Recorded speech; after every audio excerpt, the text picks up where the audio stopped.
Guru Brahma, Guru Vishnu, Guru Devo Maheshwara, Guru Sakshat Parabrahma, Tasmai Shri Guruve Namaha. Om Bhavatapa Pranashine Ananda Kanamurte, Jnana Bhakti Pradayine Matastubhyam, Namo Namaha. Jai Ma. Okay.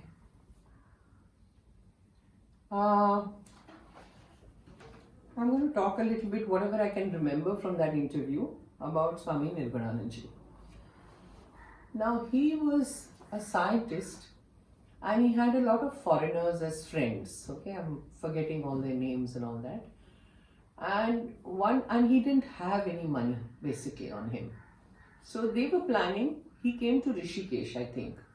This was 1979, and he was never interested in spirituality or anything like that.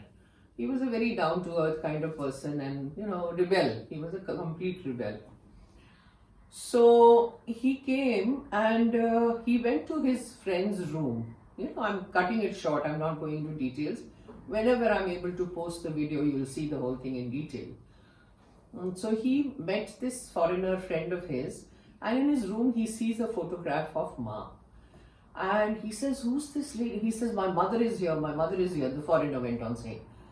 He said, "You are a foreigner, how come your mother is in Rishikesh in India? She must be abroad, in America or whatever. How you are talking that your mother is here?" He says, "No, I'm talking about this mother," the photograph he showed. He said, "Who's this?" "Well, she's the universal mother," the foreigner was saying that. And he said, "Really? What is wrong with you? Who is she? Take me to her." He said, "Yes, she's in Haridwar right now, and let's go meet her." Before that, they were planning to go to Kailash, all of them together, Kailash Mansarovar. So they were thinking, planning, deciding, packing bags, trying to figure out where the money would come from. And there was another friend of theirs who volunteered and said, "I will give the money." So there was a lot of excitement amongst them to go to Kailash. And in the meantime, he sees this photograph of Ma. And his friend takes him to the ashram. So Nirgunanandaji went there and sat in the ashram, and he didn't know what to do, where to go. Suddenly he sees one sadhu, that was Bhaskaranandaji. He was in white those days. He sees a brahmachari walking up and down and running up and down and all that. This was 1979, where Ma left her body in 1982. So she was not in a situation where they would bring her out or people could go just enter her room and do darshan like this. No, it was all with appointment, because she was frail and she was not keeping very good health, and they would take her in the wheelchair and things like that. So there was a lot of security around her. So finally Nirgunanandaji met Bhaskaranji and said, "I want a private with her." And he said, "Every day I would be sitting in the ashram waiting to have darshan of her in the evening. For a little while her window would open and we could see her from that window and do darshan like that." He said, "I was not satisfied. I wanted to go close to her, feel her presence and all that."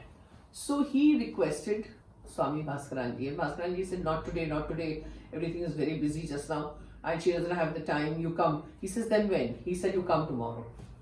So he said, okay. So he went back to their guest house or wherever they were living in Rishikesh. And next day he came again. Now by that time he was running a very high temperature. Nirgunanandaji was very, very ill. But he managed to come. This is the drive I'm talking about, which I've always said that you need that drive. So with that kind of fever and everything, he sat over there waiting for that window to open again, and he says, "I hope that window doesn't just open for a few minutes and shuts again, because I need a private." Finally he was very upset and he went to Bhaskaranji and he said, "What kind of a sadhu are you? You told me today and I've come here." He says, Yes, I know, you keep sitting." Finally he was given that appointment, okay, and he went into Ma's room. Now he said, the photograph I had seen of Ma, she was gorgeous, young photograph and beautiful. Like, it was like you just got stuck to that photograph, it was mesmerizing, that photograph. And he says, "Here, when I go to her room, she's a buddhi." I said, "What?" So he says, she was a buddhi and she was old and everything. But do you know what? He says, "Neeta, she was more attractive than anything else. Even though she was a buddhi, I was so attracted. There was this magnetism about her, attraction about her, that was unbelievable. So he sat over there and talked to her, and she asked him, what do you do, and this and that, whatever the conversation went on. After the whole thing got over, then he tells her, Ma, yahan main reh jaun, can I stay here? And Ma said, reh jao, means stay back. And then she instructed him that go get all your saman. Where are you staying right now? So he said, we are in Rishikesh and all this. So she says, you must be having your luggage, so bring it. He says, no ma, I have just one toothbrush, one toothpaste, one gamcha, tauliya, towel. And today itself, with 25 paisa, I bought a little Gita. That's all I have. So Ma said, acha, so you go and come back, And so he said, yes, Ma, and he went. As soon as he reaches his lodge, wherever he was staying in Rishikesh, he gets a message from the ashram. Somebody goes there and says, jaldi karo, Ma tumko bula rahi hai. Ma is calling you. He said, no, Ma told me come in the morning at this time. How come? I've just come back from the ashram. How come she's saying, call him again? So, and it was evening time, and Ma still hadn't had her bhog, So he says, okay, if she's calling me, I have to go. So he came running back. And at the gate, he met Udasji. And she said, what are you doing? Ma hasn't had a bhog. She says, only I'll have bhog when Shanti Vrat comes. Because his name was Shanti Vrat before that. He was feeling very elated, Wow, Ma is waiting for me. She's not going to have her food until I arrive. So his ego was getting inflated, getting ballooned. Okay, that here I'm a new fellow and Ma is actually waiting for me, He goes to Ma's room, and he used to tell me that he was a very social person. He says, मेरी जो telephone की directory थी, diary थी, वो इतनी मोटी थी. I had so many friends all over the world. And I was a very talkative, social human being. I used to enjoy company, very social. So he goes to the room. Ma looks at him and he said, Ma, you told me to come in the morning. She said, yes. Bole, I will ask you for something. Will you do that for me? Again, ego burst, So he says, of course, I'll do it. What is it, So she says, Shanti Vrat, aaj se tum maun ho jao. Can you believe that? She asked him to go into silence, maun. See his entire thing. I mean, he was a very talkative person, social person. He had so many friends, blah, blah, blah, blah, blah. When you come to Ma, she does what is right for you. So she tells him, tum aaj se maun ho jao. And he was a very educated person, being a scientist. So Ma had given him the duty of replying to all the letters that she received from the devotees. He says the letters were like piles and piles. Every day I was writing, Ma would dictate, and Ma would say things and I would read. So he was the one who was writing all the letters and posting them to devotees, whatever Ma dictated. That again was an ego burst for him, because there were so many old devotees in the ashram who were not given this duty. And Ma told all the sadhikas, she had a meeting actually before she gave this job to him, that here is a boy who's educated and everything.